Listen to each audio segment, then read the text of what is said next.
Fala galera da AGFight, Diego Ribas direto de Las Vegas mais uma vez para o nosso AGFight Resenha.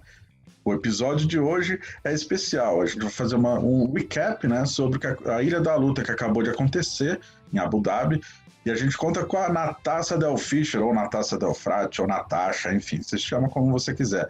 Natasha que esteve lá em loco e cobriu os 4 eventos nos Emirados Árabes. Natasha, tudo bom? Como foi a experiência para você?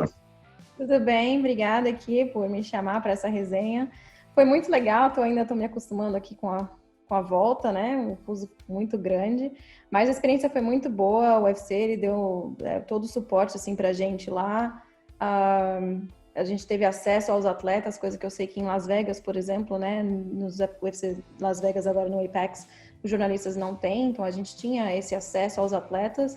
Até porque todo mundo ali está sendo testado e a gente está dentro da safe zone, né, da zona segura. Mas foi uma experiência muito boa. Praticamente não senti que eu estava nos Emirados Árabes, porque a gente estava dentro de uma zona segura, a gente não tinha muito o que fazer ali dentro, né? Mas muito trabalho, muita correria, e foi muito bom mesmo. E nessa zona segura aí, quem estava era só quem de fato estava trabalhando de alguma forma com o evento, né? Ou cobrindo, lutando, staff do hotel, essas coisas, né? Exatamente. O pessoal do hotel, o pessoal da comissão atlética, só quem estava envolvido com o UFC podia estar ali, tanto que não tinha nem trânsito na rua, não tinha carro na rua, a gente não via ninguém além de quem estava realmente envolvido com o UFC. E qual era o tamanho dessa área segura, essa zona segura aí? Olha, eu não vou saber direito, assim, o tamanho exato, mas que me falaram era um radar, assim, de 20 quilômetros, assim, né, redondos. Então, não sei se chegou a ser tudo isso mesmo. Bem pertinho ali, quando você passa, basicamente era o hotel dos lutadores, a arena, e aí do outro lado tinha o hotel da imprensa, da comissão atlética, do pessoal que estava trabalhando, né, nos hotéis. Um pouquinho ali depois da arena já era o final dessa zona segura, né? Então, por exemplo, ali na praia, tinha um pessoal que fez ali o passeio de jet ski e tal, a gente não podia passar de uma bandeirinha, por exemplo, que ali já não era mais a zona segura. Tenho certeza que alguém chegou a passar, né? Porque não ficou tão claro assim pra gente. Mas, basicamente, a gente não podia passar daquele lado ali da água. Mas, não sei, a gente sempre ficava ali no trajeto hotel, arena, então o octógono na praia, e era tudo tão pertinho. Esse pedaço de praia que vocês tinham acesso era bem pequeno também, né? Tinha octógono, um bar e só, né? Era bem pequena a praia. Bem pequeno, bem pequeno. Uhum. Tá, a última pergunta antes de abrir para os nossos outros dois convidados. Me conta do calor. Eu moro em Vegas e o calor de Vegas é muito chato. Você já esteve aqui algumas vezes. Não se compara, Abu Dhabi é bem pior, né? Eu cheguei a pegar assim, quase 57 graus de sensação térmica. Era um calor muito grande, além da umidade, assim, eu sou de São Paulo, né, então a umidade também lá é muito grande, mas não tem nem comparação. Eu cheguei ontem aqui de volta a Sacramento, que também é muito quente, não se compara com o calor de Las Vegas, mas também é muito quente. Eu não vou saber dizer em Celsius, se alguém puder me ajudar, tava 97 graus Fahrenheit. Acho que é quase 40 ali, a barreira do 100 bate os 40, né? Tava 97. Eu saí, eu tava de casaco ainda, porque eu tava saindo do aeroporto, mas eu não senti calor. Saí tranquilamente, assim, do aeroporto.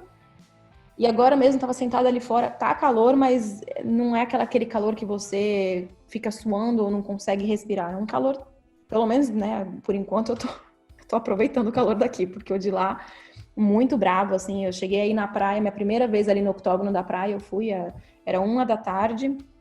Eu fiquei 10 minutos e fui embora, não tinha como. Não tinha como ficar.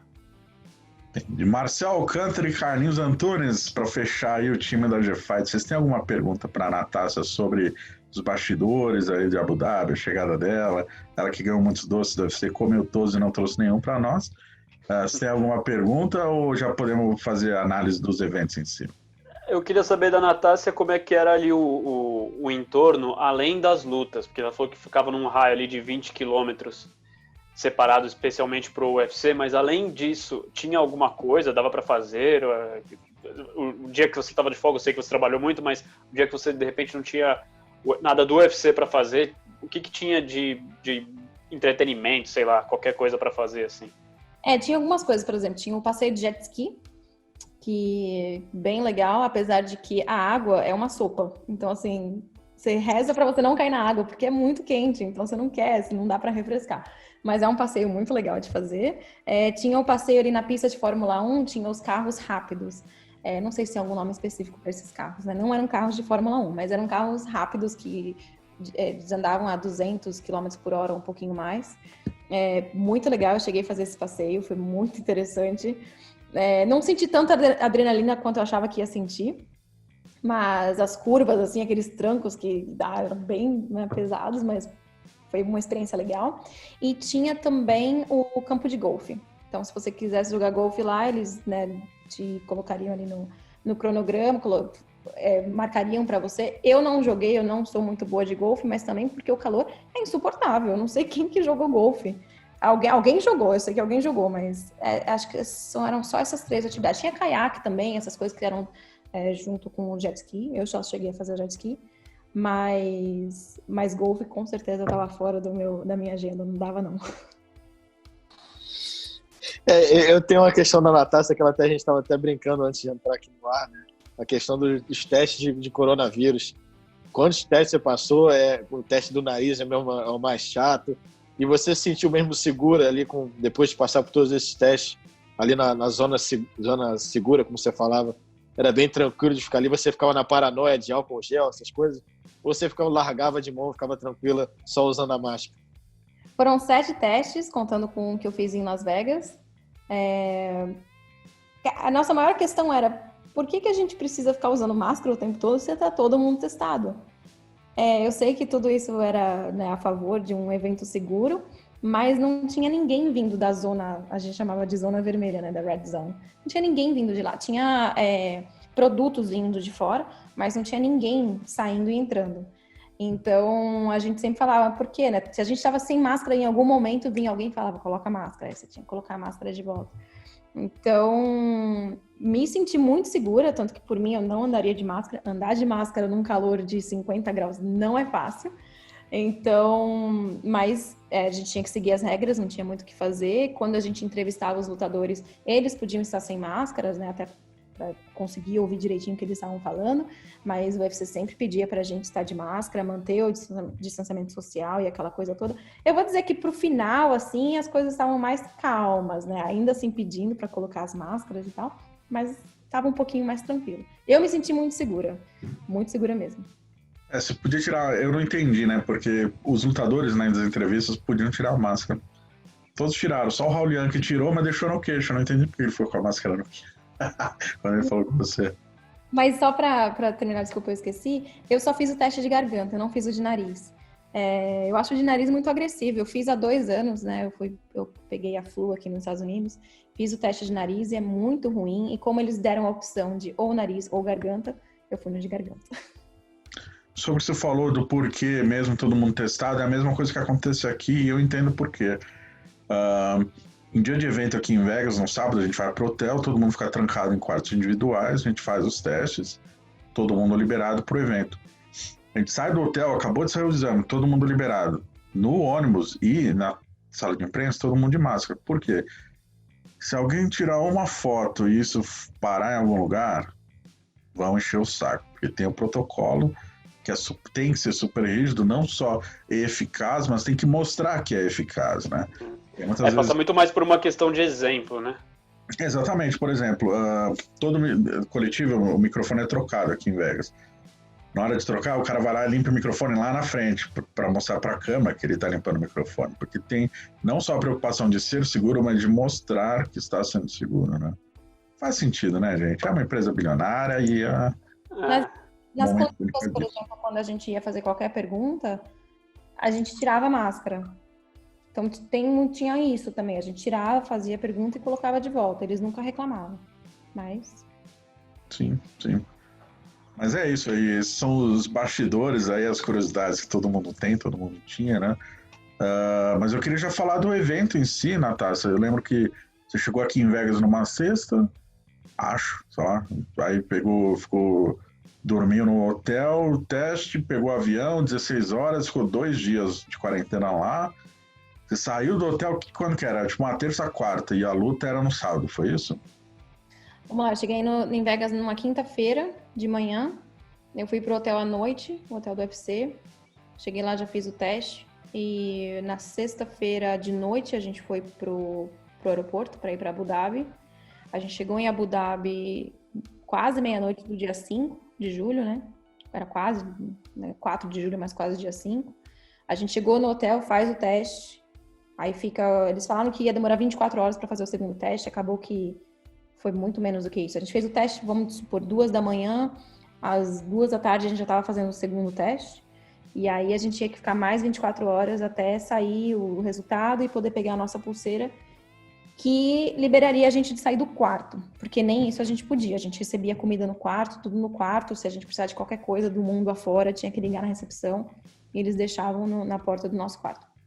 Acabou que a nossa pulseira, que falaram que ia sair às 11 da noite, pra gente, da imprensa, só saiu às 8 da manhã do outro dia. Então, assim, tinha gente, assim, surtando no nosso hotel, porque realmente demorou muito mais do que ali no hotel dos lutadores para sair a nossa pulseira. Então, eu fiquei liberada na segunda-feira, às 8 da manhã. É isso, gente? Sábado, domingo, segunda-feira, acho que foi isso, ou terça. Enfim, tô perdida agora. Eu acho que foi terça. Mas enfim, aí o evento foi no sábado. Isso. A primeira a Media Day foi numa quinta, será? Então, na quarta. A gente teve Media Day na quarta e na quinta nessa semana. Não ia ter, né? A gente não ia ter esse contato, essa aproximação com os lutadores. Foi bem de última hora. A gente achava que só ia ter realmente virtual. E foi uma surpresa. E pra gente valeu muito a pena, né? Então, na quarta e na quinta a gente teve Media Day. E aí na sexta-feira pesagem, sábado o primeiro evento. Imagine para Dubai e falar com eles virtualmente. Aí não faria sentido, né? Ainda mais uma zona segura com todo mundo testado. Então, realmente, eles fizeram um ótimo trabalho de arranjar isso aí pra gente. E aí, bom, aí a gente vai falar do primeiro evento. Então, foi realizado no dia 11 de julho, que era para ser o Durinho contra o Kamaru Usman. Durinho testou positivo para Covid-19. Então, Kamaru enfrentou o Masvidal, o Volkanovski, o Max Holloway e o Peter Yan contra o José Aldo. Foram as 3 lutas valendo cinturão. Carlinhos, você que estava cobrindo aqui do Brasil, né? Principalmente a luta do José Aldo. Como é que você sentiu o impacto desse primeiro evento? Primeiro evento da luta, valendo o cinturão do José Aldo, José Aldo nocauteado. Carlinhos. Oi. Tem um som aí. É um som bizarro. Eu acho que é na rua, a janela tá fechada, não tem jeito. Espero que seja na rua, porque se for na sua casa. É o carro do ovo. É o carro do ovo, exatamente, ele mesmo. Ele passa aqui, cara. É foda. A janela tá tudo fechada. Filho da puta. Perdão. Taca o ovo nele, pô. Eu tava torcendo pra você não me chamar agora. O cara tava passando. Mas... Bora, segue o jogo. Eu queria saber o que você lembra da repercussão, né? Da luta do Aldo. Acho que volta de você chamando o Carlinhos. Acho que volta eu assim, não vou editar, não, rapaz. Segue o jogo. Vai assim? Descontraído. Carro do ovo, pô. Carro do ovo, então, vambora. Eu queria saber, Carlinhos, exatamente o que você sentiu da repercussão da luta do Aldo, principalmente. Mas o primeiro evento do Ilha da Luta, né? Um card numerado. Muitos falavam sobre o evento Abu Dhabi, enfim, 3 lutas de cinturão. O que você achou da repercussão no Brasil? Eu acho que essa Ilha da Luta estava cercada de mistérios, né? O pessoal estava doido para saber como é que ia ser o evento, como é que ia ser o andamento das lutas, onde é que ia ser. Então, eu acho que o primeiro evento estava muito carregado dessas questões, o público estava curioso, né? E calhou de ser um evento galáctico, né? Só luta importante, muito brasileiro lutando. E ainda tinha o José Aldo, que podia ser campeão, né? Então... Aqui a expectativa era muito grande, né? Todo mundo que acompanha MMA e até pessoas leigas que não sabiam, minha família, muita gente ali não conhece muito bem o que é ali, como é que funciona, tava curiosa, porque que história é essa de Ilha da Luta, onde é que vai ser isso, onde é que é, como é que vai ser, como é que vão ser essas lutas, né? Então esse primeiro evento foi carregado com esses mistérios, essas questões. E calhou a luta do Aldo, era muita expectativa, a gente estava muito confiante, né, que o Aldo poderia ser campeão, pelo estilo de luta dos dois, né? Por casar bem o estilo de luta. Mas, infelizmente, o Peter Yan estava numa melhor noite. O Aldo não conseguiu... Começou muito bem, mas depois caiu muito de rendimento, não conseguiu manter o nível e o Peter Yan acabou vencendo. Mas, no geral, foi um excelente evento. Acho que agradou todo mundo. quem gosta de UFC, quem gosta de MMA e até quem não gosta, né? Minha mulher que tá vendo aos pouquinhos, eu tô botando ela para ver, ela também gostou bastante. Tinha uns amigos aqui, um casal de amigos também que tava vendo, gostou bastante. Então eu acho que a Ilha da Luta, o primeiro evento foi muito positivo. E dos 3 campeões ali, o Petr Yan se tornou campeão pela primeira vez, o Volkanovski e o Usman, né, defenderam seus postos. Quem você acha que saiu mais valorizado aí desse cara como campeão? Eu acho que foi o Petr Yan, porque ali o Volkanovski teve aquela situação, muita gente viu o Holloway vencendo a luta. Eu, na hora, até pontuei pro Holloway também, mas aí tem que analisar, foi uma luta muito equilibrada. O Kamaru fez aquela luta que todo mundo esperava, né, contra o Masvidal, aquele jogo de agarrar, pressão. O Masvidal entrou em cima da hora também, né, eu acho que ia ser uma zebra muito grande se o Masvidal conseguisse ganhar essa luta, apesar de ele ter começado muito bem, mas ritmo de luta ali, entrar em cima da hora, o corte de peso foi bem radical para ele. Então o Petr Yan, acho que por ganhar do Zé Aldo, que é um ex-campeão da categoria de cima, é um grande nome da história do UFC, eu acho que ele saiu mais valorizado dos campeões desse primeiro evento. Eu acho que foi o Petr Yan. Muita gente não conhecia, não sabia quem era e o que ele já tinha ganho. O último outro dele tinha sido contra o Faber, que é um cara muito conhecido, mas estava voltando agora ao MMA, né? Não está naquele auge de carreira. Então acho que o Petr Yan foi o grande destaque dos campeões desse primeiro evento.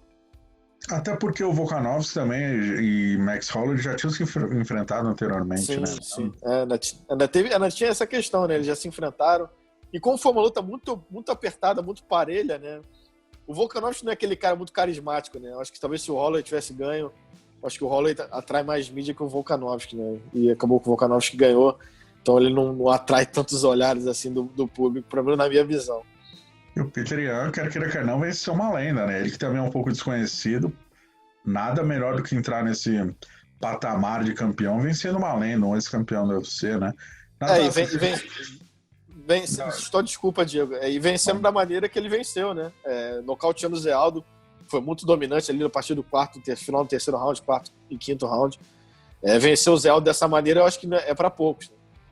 E o Aldo que voltou a chutar, que lutou super bem também, né? Vale mencionar isso. Natália, você conversou com os dois depois da luta, o Aldo e o Yan. O Yan, inclusive, horas depois da luta, né? O Aldo, lembrando que foi para o hospital, aí como era fora da área de segurança, teve que ficar mais 48 horas de quarentena, enfim. Como é que foi? O Yan te tratou bem? Foi legal, o russo lá, deu para entender o inglês dele? Quão feliz ele estava ali com essa conquista? Bom, ele não falou inglês comigo, né? Não nas câmeras, né? Ele falou depois, uma curiosidade, ele tá fazendo aula de inglês há 2 meses. E o inglês dele já tá muito bom, é que ele realmente não se sente, assim, confortável em responder aos jornalistas em inglês, mas a gente percebe que ele entende tudo que a gente fala. Quando a gente tá perguntando, ele já tá respondendo ali na cabeça dele, mas ele ainda assim espera, né, o empresário e tradutor dele fazer a ponte. Ele estava muito feliz e até no momento que eu conversei com ele, ele estava, acho que, comemorando com os amigos dele, então ele estava ali meio solto, devia ter tomado um vinhozinho, não sei, então foi... Vodka. Tomou alguma coisa, mas eu acho que valeu a pena falar com ele naquele momento, porque ele é uma pessoa bem quieta, assim, bem tímida, eu diria, né? Ele é bem russo, né? Dá pra dizer. Foi a impressão que ele me passou, ele parece ser bem, assim, de poucas palavras, então, assim, consegui tirar ali, 11, 12 minutos dele, foi bom. Ele tá realmente muito feliz, ele bem confiante de que ele vai ser campeão por muito tempo. Todas as pessoas que eu perguntei do Marlon, perguntei do Pedro Munhoz, ele falou, pode mandar que eu acabo. Quando você mencionou o Marlon, ele até fez um... né? Deu uma... Tá muito marrento esse rosto já, hein? Pois é, eu tinha perguntado pra ele antes, né, se ele fosse campeão, que tipo de campeão que ele seria. E vamos ver, né? Agora ele falou que vai ser campeão por um tempinho, que ele vai segurar esse cinturão por um tempo. Vamos ver quem que vai ser o próximo, né? Que vai passar pelas mãos do Petr Yan, que ele mostrou que ele é um cara brabo. E o Aldo estava muito tranquilo quando eu falei com ele, né? Já falei com ele quase uma semana depois da luta, mas ele estava muito tranquilo, confiante de que ele vai voltar, confiante de que ele ainda quer lutar pelo cinturão, né? Ele ainda falou que ele tá no esporte, ele tá na categoria porque ele quer isso. Senão ele não fez sentido nenhum em ficar. Mas ele tava muito tranquilo quando eu falei com ele, tava bem... Sim, me chamou muito a atenção, inclusive o fato dele estar sorridente, tá bem tranquilo, numa boa, assim. O Aldo, que todo mundo sabe que é um cara meio avesso em entrevistas, costuma dar entrevista quando o Dedé marca com alguém ali na Nova União, na academia, né? Fora disso, acho que ele meio que só fala com o Canal Combate, assim, mas muito difícil de dar entrevista. E ele falou super bem, cara, tranquilão, sorridente, achei legal ver essa faceta dele. Até por ele responder de forma direta às questões do público, né? Se era sobre permanência no esporte e sobre foco, que ele garante que quer lutar pelo cinturão. E tem fogo ainda, para muito talento para queimar, né, cara? Moleque, 32, 33 anos. A galera vê o cartel dele muito à luta, acho que ele é mais velho, não, mas o Aldo começou a ser campeão muito cedo. Então ele tem muito chão ainda, até porque ele lutou super bem, né? Mas o Marcelo, você que é especialista no MMA feminino aí, eu queria te fazer uma pergunta. Tirando as lutas de cinturão, muito se falou sobre a performance da Amanda Ribas, não só no cage, mas depois, né? Ela deu uma entrevista ali para a ESPN, ali para o John Anik. Nossa, todo mundo falou dessa entrevista, que ela é super carismática, que o sorriso dela é isso e aquilo. No Brasil, a gente consegue ver números de redes sociais, assim, mas muito se falou dela. Você percebeu isso, questão de audiência, os fãs? Deu para ver, existe mesmo esse hype em cima da Amanda Ribas, ou Marcelo? Acho que existe. Acho que existe, inclusive, uma possibilidade do UFC trabalhar bem ela aqui no Brasil para se tornar uma atleta grande, que ela tem potencial para isso, né? Eu diria até que o grande atleta vencedor brasileiro da Ilha da Luta, no geral, talvez tenha sido a Amanda Ribas, por tudo que ela apresentou dentro do octógono e mais ainda fora dele. Os elogios do Dana White, os elogios da rede social, digamos assim, enfim, tudo aquilo que cercou a Amanda Ribas, ela ganhou, e enfrentar uma atleta também que é muito famosa aí nos Estados Unidos, como a Paige VanZant, e finalizar facilmente, então coloca ela num patamar diferente do que aquele que ela estava.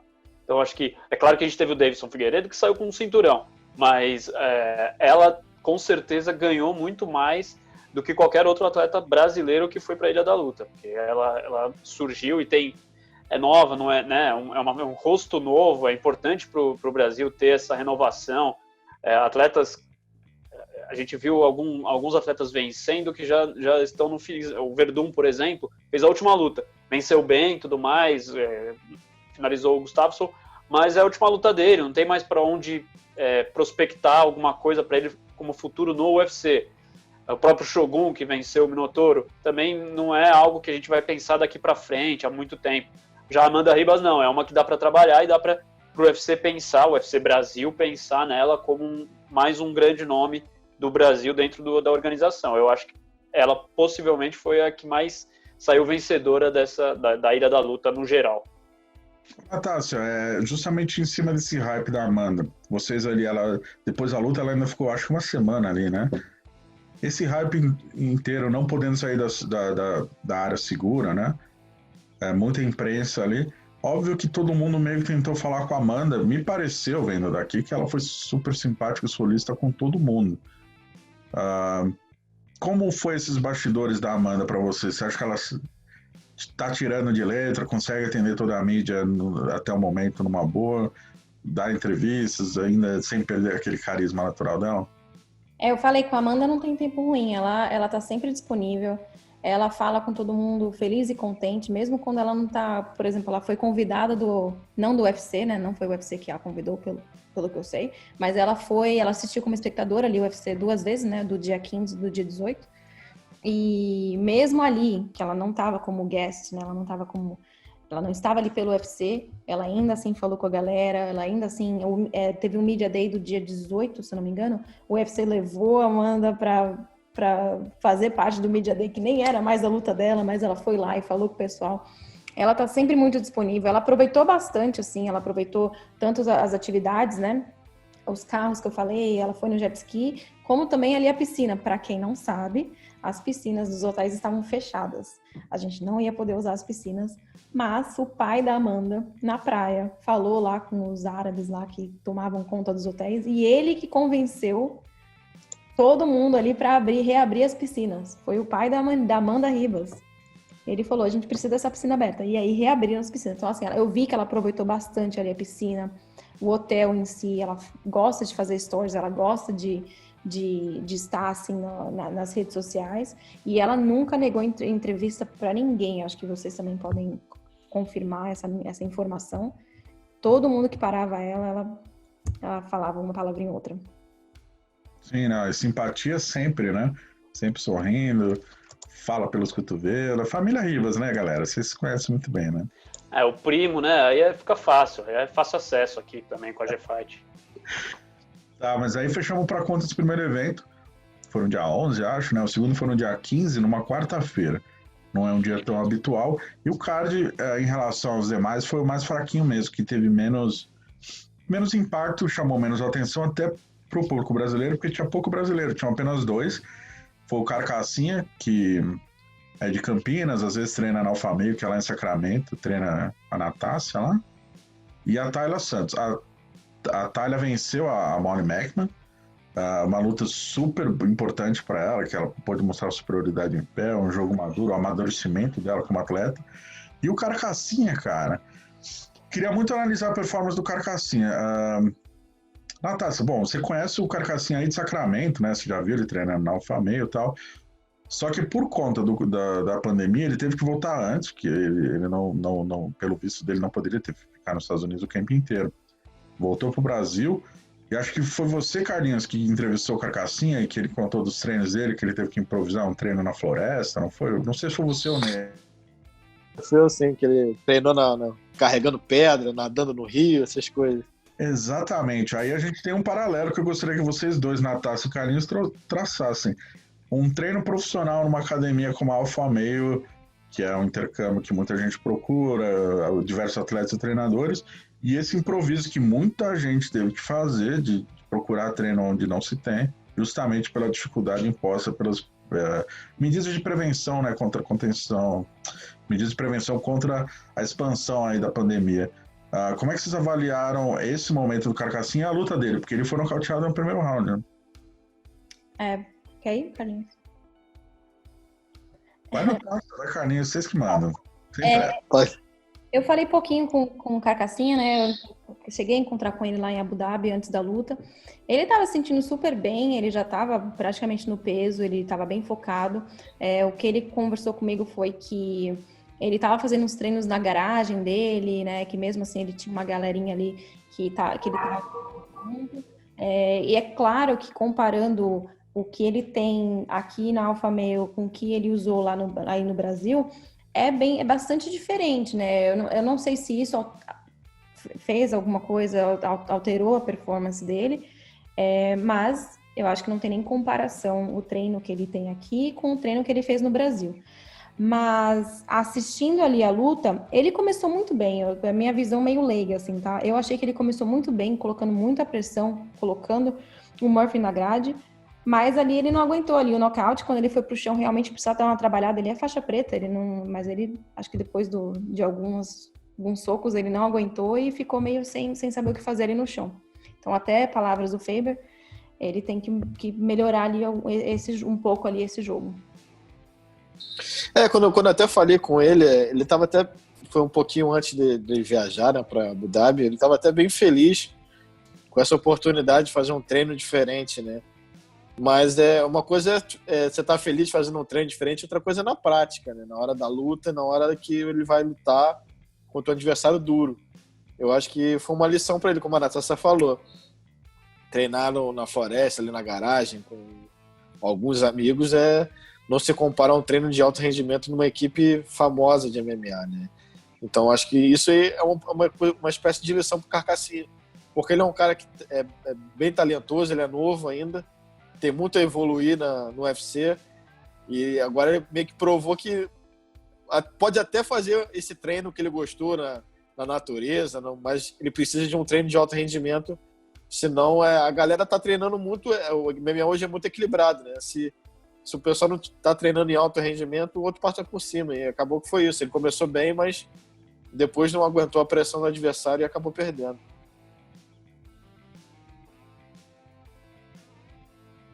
Concordo, Carlinhos, eu acho que você foi preciso num ponto que a gente pode até abordar mais pra frente ao falar do Verdun, comparando a última luta do Verdun, sem camp, sem sparring, com a vitória dele, né?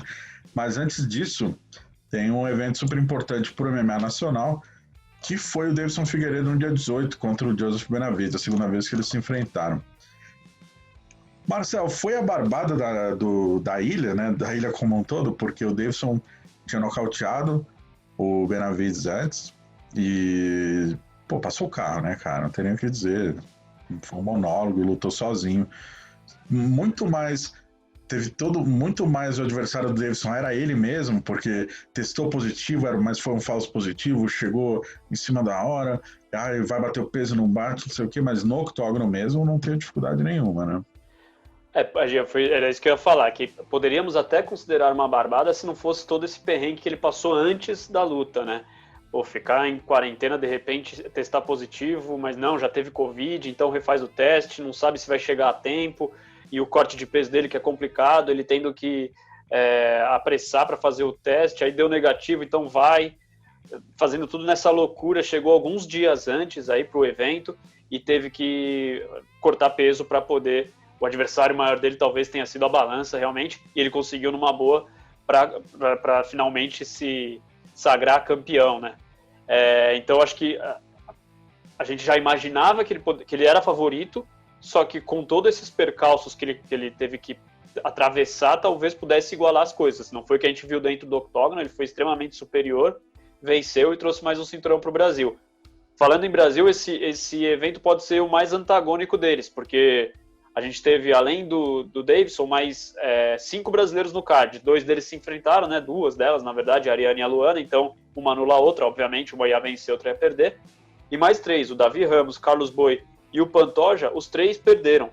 Então, assim, a gente teve uma noite péssima em números, mas, no fim das contas, foi coroada com o cinturão do Davidson. Então, no fim das contas, meio que balanceou uma com a outra.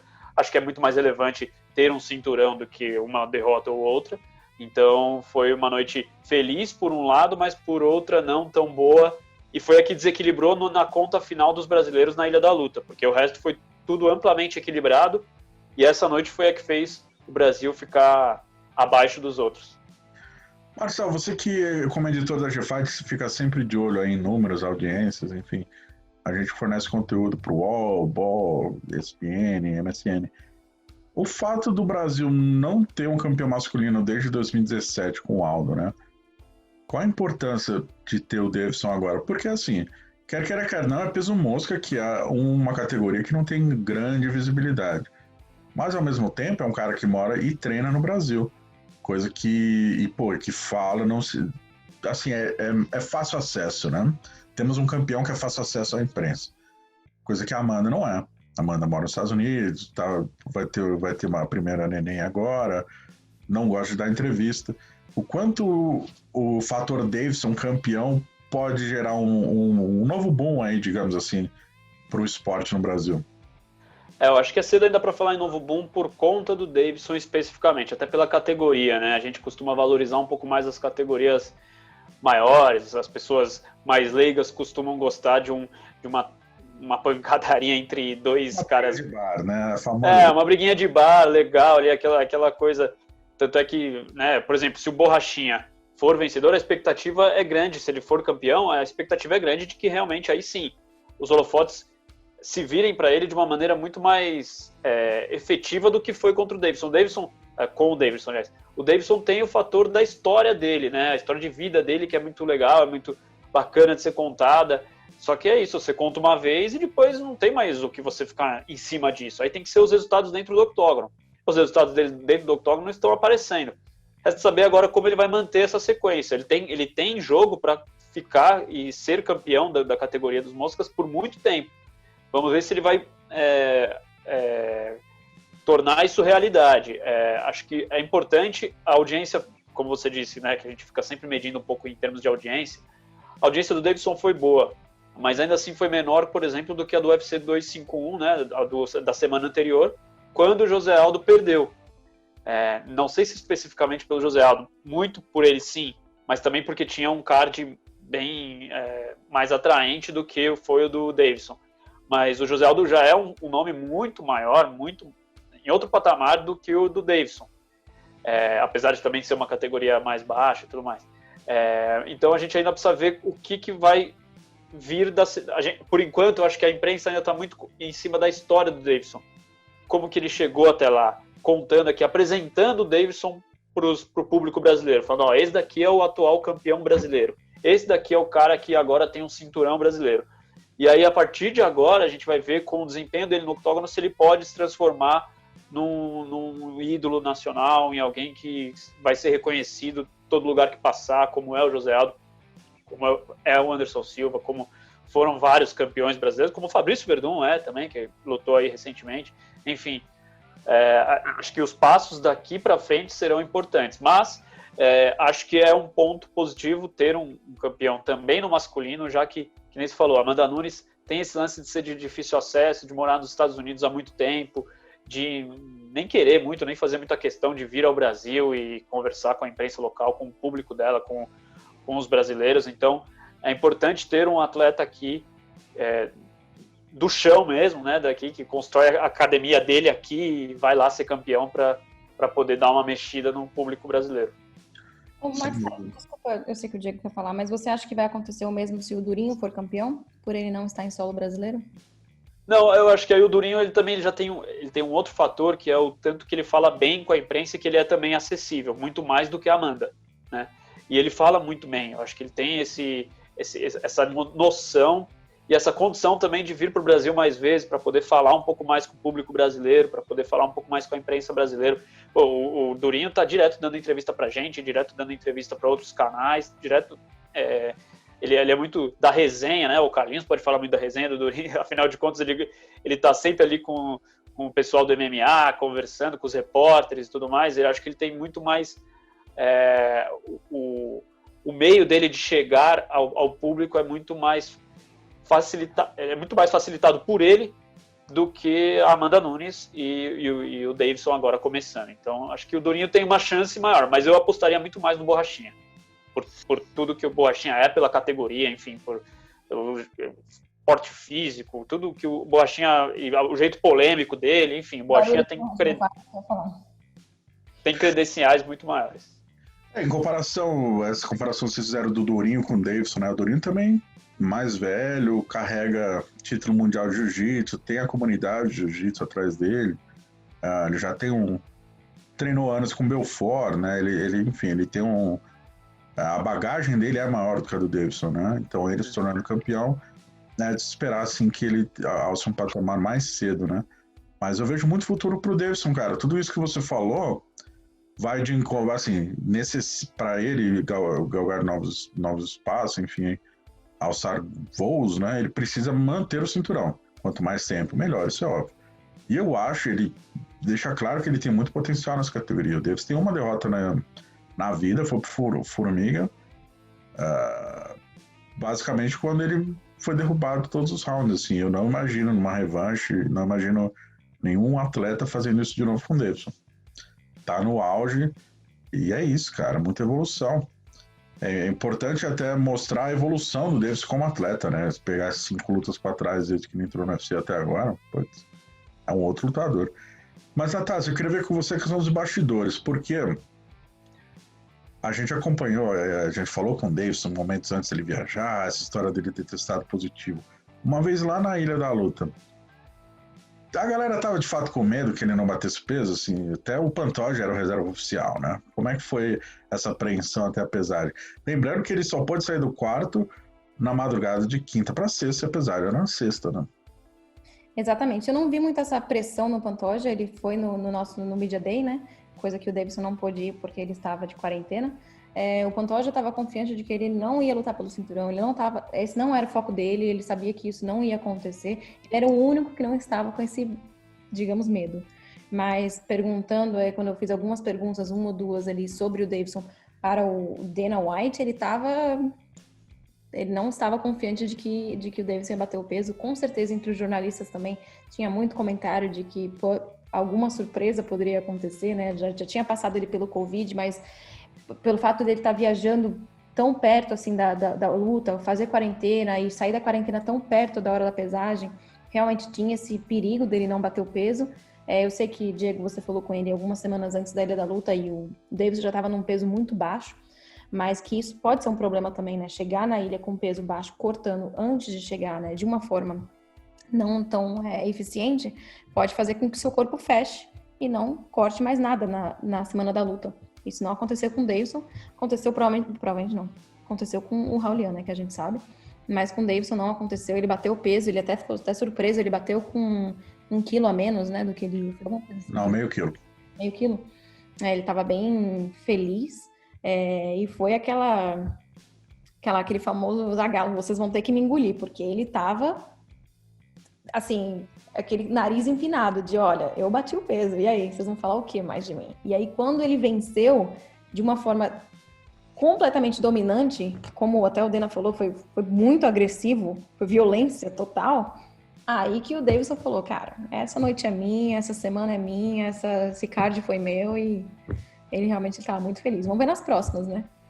Sim, e eu acho que a coroação do Deiveson, do Peter Yan, né, com 2 performances tão boas, é um grande chupa pro nosso querido Henry Cejudo, né, cara, que deu esse miguezaço aí da aposentadoria, deixou 2 cinturões vagos e, ao que tudo indica, o Dana White não tem a menor pretensão de oferecer um grande aumento para ele voltar, não.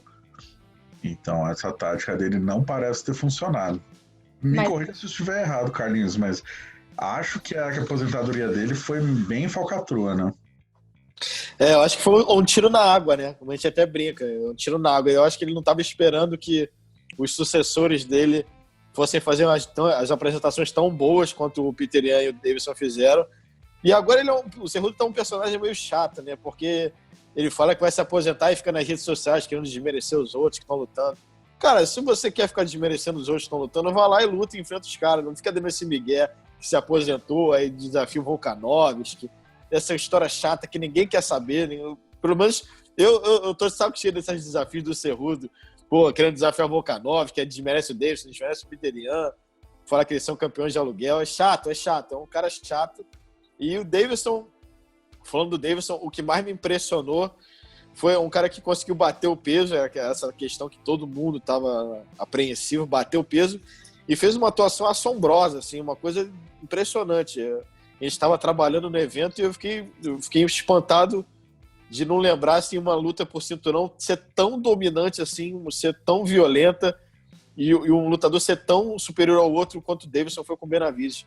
Porque o Benavidez também é um grande lutador, né? A gente, às vezes esquece um cara que já disputou cinturão outras vezes, é um grande lutador, um cara veterano no UFC, mas ele foi tirado para nada, né? O Deiveson passou o carro em cima dele, do jeito que em pé, na trocação, no chão, tanto que até finalizou, o primeiro cara a finalizar o Benavidez, e foi assombroso, assim. Eu acho que o que pode pontuar a favor do Deiveson, além dessa história de vida que o Marcel estava falando, que a galera está explorando muito, é o estilo agressivo que ele tem de lutar, né? A gente vê o peso mosca, uma categoria que não tem nocaute, uma categoria sei lá o quê, mas ele é um cara novo, que está trazendo nocaute, um estilo violento, finaliza, nocauteia, um cara que está querendo aprender a falar, também um trash talk tranquilo de querer ser o melhor da categoria, que ser um cara dominante.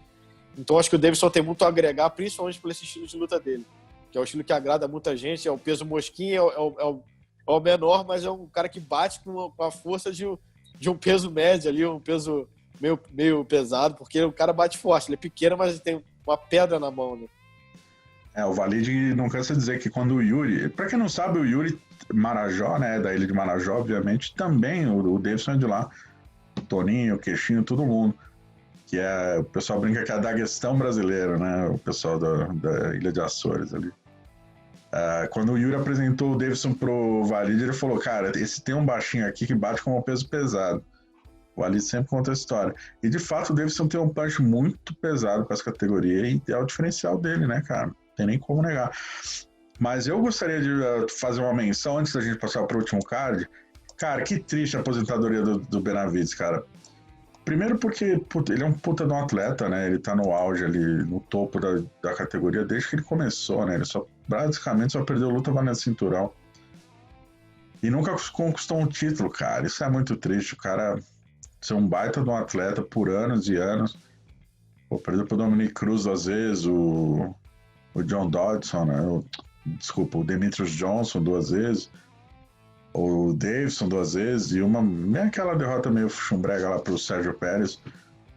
Mas, cara, terminar a carreira dessa forma, a coletiva de imprensa, você tava lá, né, Natácia, ele chorando copiosamente, chegando ao ponto de falar, cara, Fiz tudo que eu pude, fui super bem minha carreira inteira.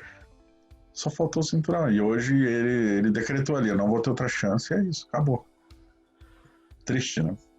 Ele estava bem emocionado, a esposa dele também estava bem emocionada, ele foi bem triste mesmo. A gente não esperava que ele fosse aparecer na sala de imprensa, mas... O Benavidez, que é um dos caras mais legais de entrevistar, cara. Tem muito lutador marrento, assim, mas...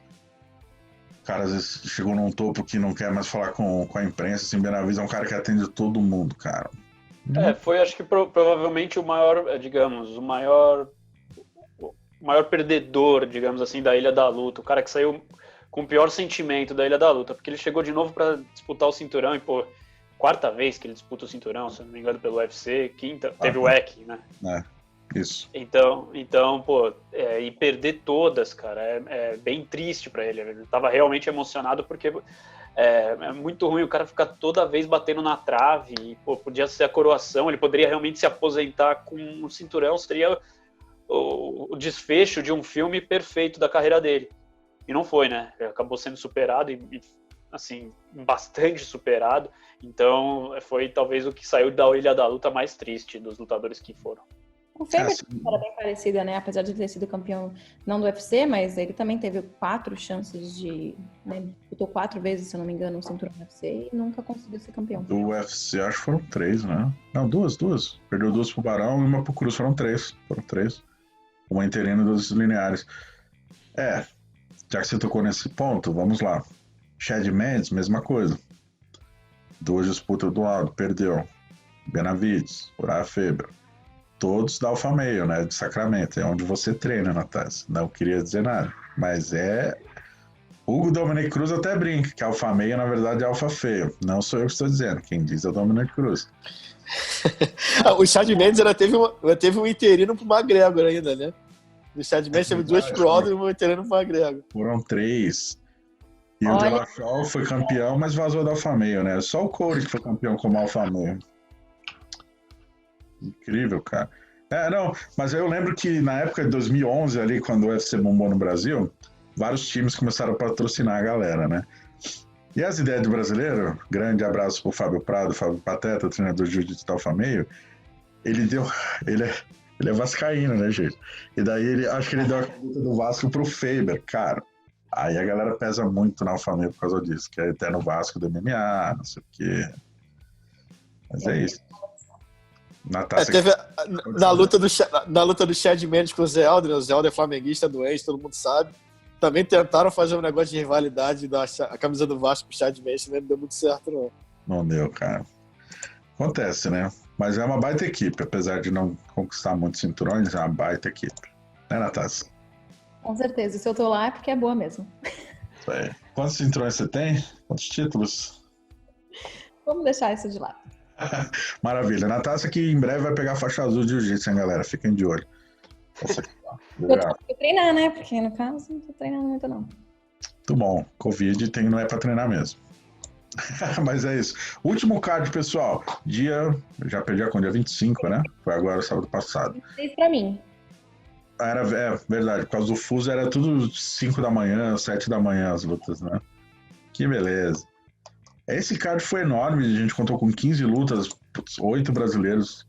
Vou dar uma resumida ali só pro card principal, né? As principais lutas. Quero começar com a Marina Rodrigues e Carla Esparza. Carlos Antunes, vulgo Carlinhos, o terror do Rio de Janeiro. Você como especialista em wrestling, o que você achou da defesa de queda da Marina? Em contraponto, assim, a Carla Esparza é uma wrestler profissional, né? Já foi campeã do Invicta, primeira campeã do Ultimate, venceu o TUF. Esse é o jogo dela. Mas justamente por ser o jogo dela, muita gente treina defesa de queda para evitar isso. E a Carla, por muitos momentos pareceu que estava entregue, ela só ganhou a luta porque ela conseguiu derrubar a Marina em todos os rounds, né? Como é que você viu essa luta que foi super movimentada, né? Eu tava acompanhando a luta e dava até uma certa agonia, né? Porque a gente vê a superioridade da Marina na parte em pé, a Marina bate muito pesada, né? Tanto que a gente viu como é que o rosto, a lataria da Carla Esparza depois do evento. Mas a Marina estava sendo derrubada com uma facilidade assim impressionante, né? Parecia uma mamadora ali, porque ela estava fazendo tudo que a Carla Esparza queria para derrubar, né? Estava até conversando aqui antes do programa. A Marina estava chutando, e é a regra básica de quem vai enfrentar um wrestler que gosta de derrubar é evitar os chutes, né? Porque pega o single leg ali, vai um abraço e derruba. E a Marina ela poderia explorar a envergadura, que era muito maior que a Carla Esparza, de outra maneira, né? De socos, jabs, manter a distância ali, e não conseguiu fazer nada. A Marina, até por baixo, ela estava machucando a Carla Esparza, mas a gente sabe que pelo UFC, na contagem, uma queda conta demais, né? Num round parelho assim.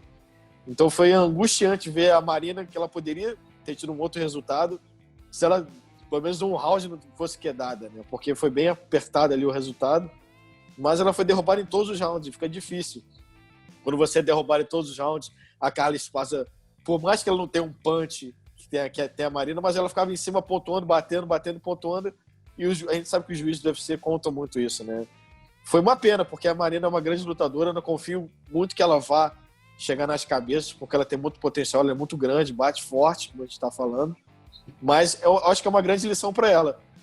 Pegar essa luta e falar assim, pô, essa defesa de queda eu vou ter que melhorar bastante se eu quiser chegar no topo, porque com essa defesa de queda vai ficar muito difícil ela pegar os tops e ser derrubada com uma facilidade, só querer contar ali na parte em pé. Todo mundo que vai enfrentar a Marina vai querer derrubar, né? Então, ela vai ter que melhorar muito essa parte de defesa de queda para chegar no topo. Mas eu não confio muito nela porque ela tem muito potencial. Ela defendeu um número razoável de quedas, de tentativas de quedas, na verdade. Mas a questão é assim, foi a mesma coisa com a Cynthia Calvillo, é o que você falou, assim, todo mundo que enfrenta ela sabe que em pé a Marina tá num nível muito sinistro hoje em dia, cara. Precisão de golpe, envergadura, bate forte, combinação. Só que não é só a defesa de queda em si, né? É minimizar a chance de ser derrubado. É algo até questionável, né? Isso que a gente sempre se pergunta, porque, poxa, que nem o Carlos falou, no MMA conta muito a queda, né? Os jurados contam muito como algo positivo, mas também até que ponto? A Carla Esparza fez o suficiente em cima para poder ganhar? Teve gente que achou que não, teve gente que achou que a Marina, de repente, até poderia ter vencido, mesmo levando tanto de queda que levou, enfim. Porque é algo que você chegar à queda, tudo bem, legal, mas depois tem que desenvolver o jogo no chão. Mas com as novas regras, de fato, só o fato de derrubar e ficar por cima não conta tanto quanto anteriormente. Tanto que todos os 3 juízes pontuaram de forma diferente. Um deu vitória para a Marina, 29-28, outro deu 29-28 para a Carla Esparza, e um queridão lá muito esperto deu 30-27 para a Esparza. O primeiro round, a Marina, mesmo por baixo, ela ganhou. Ganhou porque ela foi muito mais contundente por baixo, mostrando que ela soube se lidar muito bem com a situação de adversidade, tendo uma wrestler por cima. Defendeu bem as 2 tentativas de finalização, sempre golpeando, defendeu quedas, mas eu acho que aquele ponto que o Carlinhos falou do tipo, quando ela chutou no golpe, como golpe de saída, ela sempre conectou o chute, mas quando ela entrava no golpe com o chute, ela era derrubada. Então faltou a estratégia. E a Natácia, que estava lá, né, ela mencionou que o treinador dela dava para ouvir ele falando, chega de chute, não chuta mais. Explora o jab, mão da frente, vai incomodando, você vai ganhar um round. E ela, toda vez que chutou, ela foi derrubada. Mas foi uma luta parelha, a Carla é super experiente, né? Dá pra tirar muito. A Carla saiu deformada, a Marina saiu com o rosto normal, né? Dá pra sair como um baita aprendizado pra ela. A Marina, que sempre que chegou na UFC, ela só enfrentou o Leão, cara. Não teve nenhuma pausa, né? Tícia Torres, Cynthia Calvillo, Ronda Marcos. Só fez lutão. Então acho que, cara, a Marina tem um futuro brilhante pela frente. Eu gosto muito do estilo dela. E aí esse ajuste, não só de aprimorar, ela que também treina na Alpha Med de vez em quando, né? Fez um minicamp lá. Aprimorar a defesa de queda e principalmente essa minimizar a chance de ser derrubada, né? Trabalhar mais os detalhes. Acho que é questão de tempo mesmo. Eu acho que essa questão só de, como você falou, Diego, é minimizar as tentativas de ser derrubada. Se ela conseguisse fazer isso, ela defendeu algumas quedas, como a gente comentou aqui, mas ela sempre ficou por baixo boa parte do round, né? Isso conta muito. Apesar de no primeiro round também concordo contigo, que ela desferiu bons golpes por baixo, machucando a Carla Esparza, mas tem muitos juízes que se apegam àquela regra antiga da MMA, derrubou, no round equilibrado, se derrubou, ganhou. E isso é chato, como o Marcel falou. Tem que ter uma coisa diferente, não é só derrubar, tem que se derrubar e ser efetivo por cima, né? Mas eu acho que a Marina essa luta vai ser uma boa lição para ela seguir o treinamento e evoluir ainda mais que ela precisa, porque ela é muito talentosa. Sem dúvida. Tem alguma coisa que você queria acrescentar de bastidor em relação a isso, Natasha, de Marina e Carla Esparza? Não, eu lembro que quando a luta acabou, eu lembro da Marina saindo do octógono e ela tava até, não vou dizer feliz, obviamente, né? Mas ela tava surpresa que foi decisão dividida, né? E ela não parecia, assim, tá tão, sei lá, detonada, assim, entendeu? Ela tava feliz, ela tava tranquila. Acho que a Marina tem muito, muito isso também. Foi a primeira derrota dela, foi até interessante ver isso, mas acho que ela tava bem assim, eu sei o que eu tenho que melhorar. Ela tinha noção do porquê que ela perdeu. E ela vai melhorar, tenho certeza que ela é uma atleta muito focada, ela vai atrás dessa melhora e na próxima a gente vai se surpreender.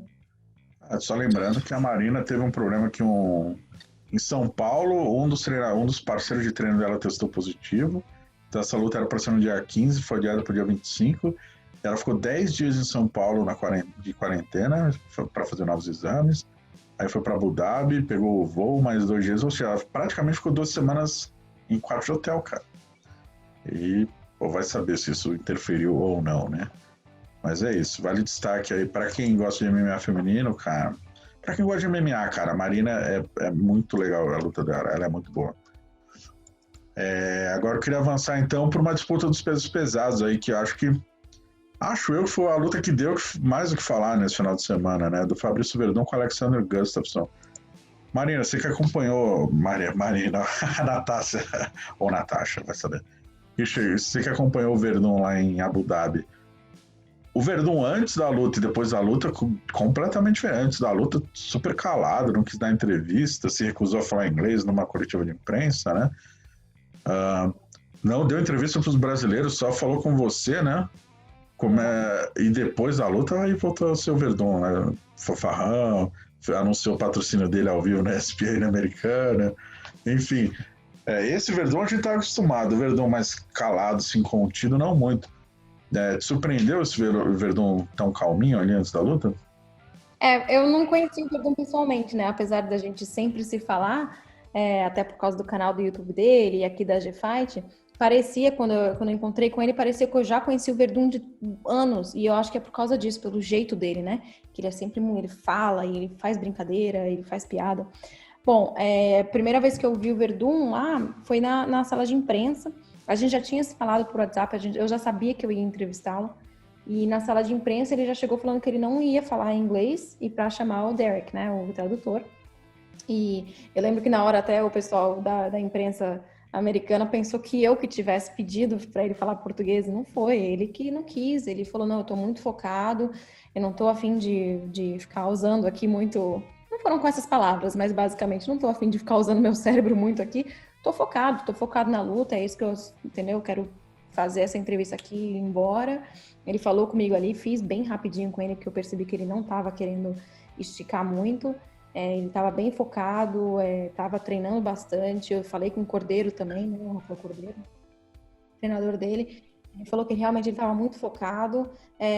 Uma curiosidade, o Verdun tentou chegar antes na Ilha da Luta para se acostumar com o clima e tal, mas foi vetado ali pelo UFC, acho que por causa de vaga no voo, provavelmente.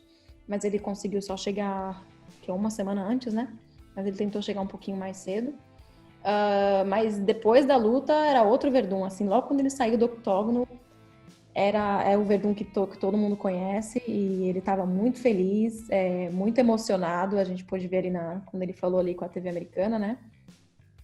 Carlinhos sumiu. Mas foi isso, ele estava muito feliz, realmente ele estava aliviado de encerrar esse ciclo com o UFC com uma vitória, e do jeito que ele queria. Uma coisa que me chamou a atenção, tecnicamente falando da luta, a sobriedade do Verdun, né? De como traçar uma estratégia, executá-la, pelo que ele mencionou, tudo deu certo ali, né? Ele falou na coletiva. Tipo, a entrada de queda, o uso da meia guarda, Essa posição, na verdade, quando ele foi para as costas, eu tava vendo com meu amigo, eu já falei, ele vai pegar o braço. Que ele faz essa posição desde a DCC, do Jiu-Jitsu, já pegou o Walt Harris, tentou pegar o Lenick, mas não fez camp, né, direito naquela luta por causa da Covid. Situações normais, teria levado o braço para casa também, é uma posição que ele faz muito bem. E deu tudo certo, e cara, 42 anos, né, acho que a maneira, ele que mencionou para você a entrevista antes da luta, e até na coletiva de imprensa, né? O que tudo indica, ele não vai renovar com o UFC, seguir novos planos, quer fazer uma revanche com o Fedor, né? Ele que venceu a primeira luta.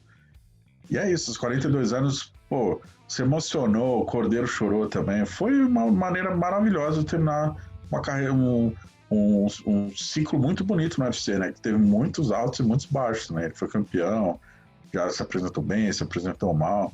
Tem história para contar. Carlinhos, o Carlinhos acho que não pagou a conta do celular aí, ficar entrando e caindo. Então vamos de Marcel. Então, deixa eu só te falar uma coisa, Diego, assim, pensando até do outro lado. Primeiro que o Verdun, pô, merece toda essa... Merecia realmente sair com o pé direito, digamos assim, do UFC, por toda a carreira que ele construiu, por ter conseguido o título, enfim, a pessoa que ele é também, é um cara, gente boa pra caramba. E você não acha que de repente acende um alerta pro John Jones, pensando lá no fundo, lá no futuro? Porque ele tirou o Gustafsson para nada, e o John Jones teve um trabalho imenso para ganhar do Gustafsson, né?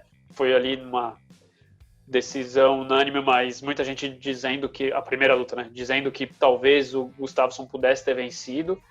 Depois, na segunda luta também foi razoavelmente complicado, até o John Jones conseguiu um nocaute. Enfim, acho que acende um pequeno sinal de alerta pro John Jones, do tipo, lá em cima as coisas são diferentes. Ou você acha que não, John Jones é outro patamar? As duas coisas, sim, o John Jones é um outro patamar. Eu acho que ele, sim, briga com certa vantagem para ser o melhor atleta de todos os tempos do MMA. Ele é um outro level, é um animal diferente, como falam, né? Mas Gustafsson pesou 240 pounds, lutou com peso pesado, ele nunca lutou com esse peso, né? Pegou um cara de um calibre do Verdun, né? Vamos supor, se a luta fosse mais longa, talvez o Verdun 42 anos, mas cara, o Verdun foi campeão, já foi campeão da UFC, campeão mundial de jiu-jitsu, campeão da DCC. Não era uma boa estreia pro Gustafsson nesse peso. Ele voltando de aposentadoria, né? Pro John Jones, eu acho uma aposentadoria que durou um ano, né? Uma aposentadoria... ele foi emotivo, né? Depois de perder a luta lá, ele falou que estava emotivo e pendurou as luvas. E logo depois de alguns meses sentiu falta e decidiu voltar. Não é o primeiro a fazer isso, né? Não se julga um atleta por isso, né? Mas, cara, o John Jones tem total condição de lutar nos pesados, é o que eu mais quero ver. Não aguento mais o John Jones lutar sem motivação nos 9-3, cara. Não, isso eu também, com certeza. Tipo, pra mim, o John Jones no 9-3 já é carne de vaca, assim, já não tem o que você tirar dali. Ainda mais as últimas apresentações dele, que foram, vencendo por vencer, né? Eu acho que realmente, indo pros pesos pesados, teria uma motivação a mais. Mas fica um pequeno alerta ali. Se o Gustafsson foi tão dominado assim e ele teve alguma dificuldade com o Gustafsson, pode acender um pequeno alerta, que lá também, na divisão dos pesados, tem muito lutador bom. Tem não tanto em número, né? Mas o top 5, top 6 ali é desafio, não. John Jones não teria jamais ido à fase contra o Miocic, jamais. E o John Jones jamais chegaria para lutar contra um top 10, top 15 dos pesados. Ele ia pegar pedreira, ele ia direto pro top 5. Não tem por que subir o John Jones para ele... É exatamente o que você falou. Cara, o John Jones é refém dele mesmo. É triste, mas é. É o cara que fez tudo, com 25 anos já era o melhor da história, né, falando. 27 já, meu Deus, limpou a divisão. Uhum. E se ele faz uma luta que não é aquela luta maravilhosa, o nego vai encher o saco dele. Então, e ele não vende, porque ninguém paga pay-per-view pra ver ele enfrentando o Dominic Reyes, cara. Porque ele já bateu todos os campeões possíveis da categoria 9-3. Então ele não vende. Aí se ele não vende, ele não faz o dinheiro que ele quer. Daí ele reclama, Dana White manda ele pastar. Aí fica nessa. Motivação. Ele precisa de motivação. Tem que subir, cara. É o único jeito. Quer um desafio grande? Francis Ngannou. E aí? Gigante, eu diria. Quem que quer essa carne de pescoço aí? Mas enfim, indo para a reta final, então a última luta que eu queria comentar com vocês, Natachinha, por favor, Maurício Shogun Rua e Antônio Rogério Nogueira, o Minotouro. Que trilogia maravilhosa, né? Depois de 15 anos da primeira luta, terceira vitória do Shogun, todas por decisão. Porra, os caras só trocam porrada e as 3 lutas o Shogun roubou round usando queda. Impressionante. As 3 lutas o Shogun roubou round usando queda. E ele até brincou na coletiva, acho que foi uma pergunta sua, não lembro. Mas que dessa vez primeira luta que ele não tomou knockdown do Minotauro, né? Não tinha, mas faz sentido mesmo.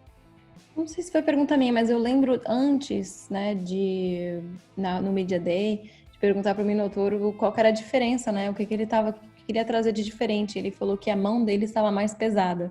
Eu perguntei realmente para o Shogun se a mão dele estava mais pesada. Não sei quando a mão do Minotauro foi leve algum dia, mas ele falou que realmente que ele sentiu bastante, mas que foi a luta que era a luta do jeito que ele queria. Ele ainda tem mais 2 lutas, né, que é o que ele quer fazer antes de pendurar as luvas. E já deixou claro que quer uma carreira no UFC ali, trabalhando como assessor de imprensa ou algo assim. Embaixador, ele mencionou, né? Que embaixador. É porque o empresário dele falou, queria que ele fosse fazer alguma coisa mais de assessoria de imprensa. Acho que ele vai deixar, as portas com certeza vão estar abertas para ele, mas ele encerrou essa trilogia aí, né, com 3 vitórias e exatamente do jeito que ele queria. Você chegou a ver o Minotauro, alguém da equipe dele depois da luta? Porque Não. Pela televisão, assim, a entrevista que ele deu, ele pareceu super ok, assim, apesar de ter perdido as 3 pro Shogun, né? Super maduro, né? Ciente que fez uma bela carreira também, né, gente? Não tem porquê, né? Foram 3 puta batalha, né, cara? Com certeza, mas não cheguei a vê-lo. Ele não passou na sala de imprensa depois da derrota e depois, no último dia, não cheguei a encontrá-lo, não. Marcelo. Ele tava ciente da carreira que ele fez e, pô, uma excelente carreira também, tem que ter toda a reverência ao Rogério, mas, poxa, uma trilogia com 3 derrotas, cara, abala legal, né? Acho que, não sei nem se tem na história, não consigo me recordar aqui do MMA, de 3 caras se enfrentarem 3 vezes com 3 vitórias de um só deles. Vanderlei Silva, Sakuraba, Josh Barnett e Mikhail Kokop, tem bastante, cara. Então ele só se junta mais um. Então, mas, cara, é muito decepcionante para ele encerrar a carreira assim, né? Mas, enfim, ele tava tranquilo, foi... Pô, a segunda luta deles também foi muito apertada, essa foi mais ainda, decisão dividida.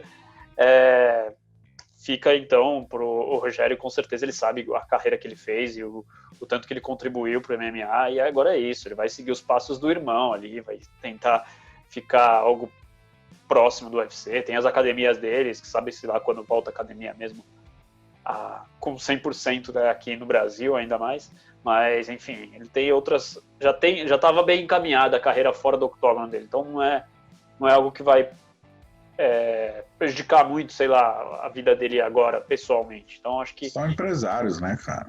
Já tava meio fora, sabe, do octógono há algum tempo, ele tava tocando já a vida dele. Já lançaram marca de suplemento, rede de academias, não é? A Tina Nogueira tem algo em torno de 40 academias espalhadas pelo Brasil. Não, o Minotauro já montou pousada em Porto Seguro antes de entrar no Pride. O Minotauro sempre foi empresário, tá ligado? Os dois são muito espertos.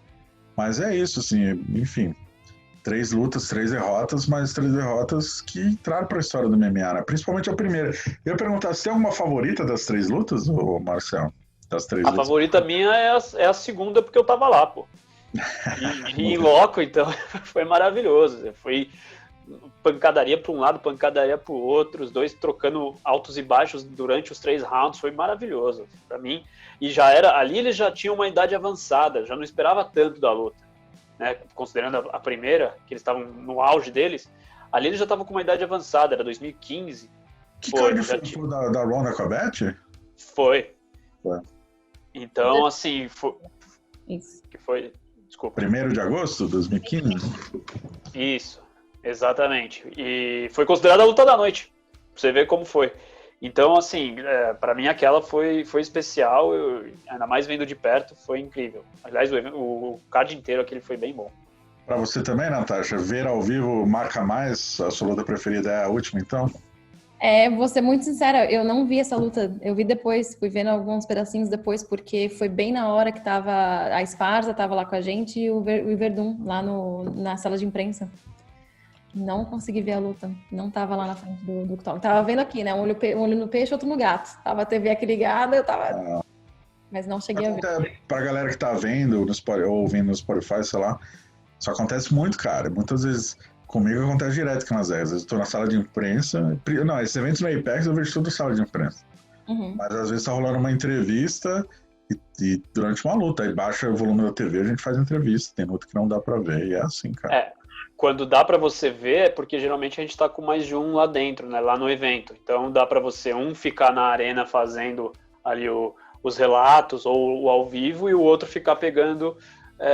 entrevistas, né? Porque os lutadores saem direto do octógono e já vão para a sala de imprensa e a gente começa ali a entrevistá-los. Então, se a gente está com mais de uma pessoa cobrindo o evento, aí dá para fazer esse revezamento. Agora, se você não tá, se você tá sozinho, tem que largar realmente o que está rolando ao vivo e entrevistar, porque depois a gente vai usar esse material ao longo do dia, ao longo da semana, para poder, enfim, trazer as notícias. Normais, o que eu faço em situações normais, eu vejo o card preliminar dentro da área de imprensa e aí o principal eu vejo na arena, porque eu não sei como é no Brasil, mas aqui nos Estados Unidos, né, antes da pandemia, todo mundo do card principal vai para coletivo, os vencedores, a não ser da primeira luta, não. Agora começou a diminuir, mas antes iam todos. Antes iam todos e sentavam juntos, na verdade, antes, né? Verdade. Do preliminar, você está dizendo, do principal. Do principal. Antes, quem inventou essa parada de ser um por um foi o Conor, quando ele nocauteou o José Aldo. Mas agora, no card principal, eles seguram o co-main e o main event só. Pra ir depois lá na sala de imprensa. Mas antes disso, vai um por um. Então, assim, eu até tava falando com o Diego, falei, olha, eu vou assistir a luta do Verdun aqui daqui de dentro. Aí ele, não, mas e se a Marina ganhasse, tem que estar lá dentro. E realmente, porque se a Marina ganhasse, eu tinha que entrar pra sala de imprensa e não ia assistir mais nenhuma luta lá na frente do Ou seja, sabemos que a Natasha estava torcendo contra a Marina. Sem dúvida alguma. Não é verdade. Meteu a camiseta ali da Cara Esparza. Quero ver o Verdun ao vivo. Cara, o que eu faço geralmente nesses eventos que eu tô sozinho é ver a primeira ou a segunda, ou até a segunda luta do card preliminar. Aí depois eu já entro e fico lá. Aí, de repente, o brasileiro não ganhou, então dá pra ir. Ou então, dependendo do cara que ganhou, como ganhou, se for de outra nacionalidade, também fica. Sim. E aí, realmente, as duas últimas ou as três últimas, o UFC faz tudo de uma vez, então... Aí dá pra ficar no octógono. Ser bem sincero, depende muito também do lugar. Assim, Nova York, por exemplo, eu vou pra sala de imprensa dependendo do card, dependendo do que eu quero entrevistar. Em Vegas é uma exceção de saco, porque a área de imprensa é montada, a tenda no estacionamento. A Natasha sabe, no estacionamento. E pra eu ir pro meu assento perto do octógono, eu tenho que sair da arena, passar de novo pelo detector. Depois, se eu quiser voltar, o mesmo processo. Então, cara, eu fico o preliminar inteiro fora e o... É por isso que o Diego gosta quando eu tô em Vegas, então, porque ele me deixa lá, pastando na sala de imprensa, ele tá lá assistindo as lutas lá, né? Mentira, você sabe que o preliminar eu fico com você na tela. Verdade. Obrigada. Mas é isso. Bom, era isso, pessoal. A gente analisou a Ilha da Luta, foi bem legal. Acho que o UFC fez um excepcional trabalho. Diego, fechando aqui para finalizar de vez com relação aos brasileiros na Ilha da Luta, eu estava fazendo um levantamento aqui de como que foi tudo. Então, foram 24 atletas. Aí depois, se você confere se tiver errado, e aí você faz uma errata, entendeu? Vocês cobrem do Diego. Não, eu vou fingir que você está certo. Não vou conferir. 24 atletas, eram 28, né? 4 deles pegaram Covid, tiveram que deixar o card, né? Então, enfim, Pedro Munhoz, o Vinícius Mamute, o Durinho e o Berinja. Esses 4 não puderam atuar porque pegaram Covid. Então, dos 24 brasileiros, 3 eram confrontos entre brasileiros, então um sairia vitorioso, outro sairia derrotado. Então, sobram aí 18. Foram 10 vitórias para o resto do mundo e 8 vitórias para os brasileiros. Então, no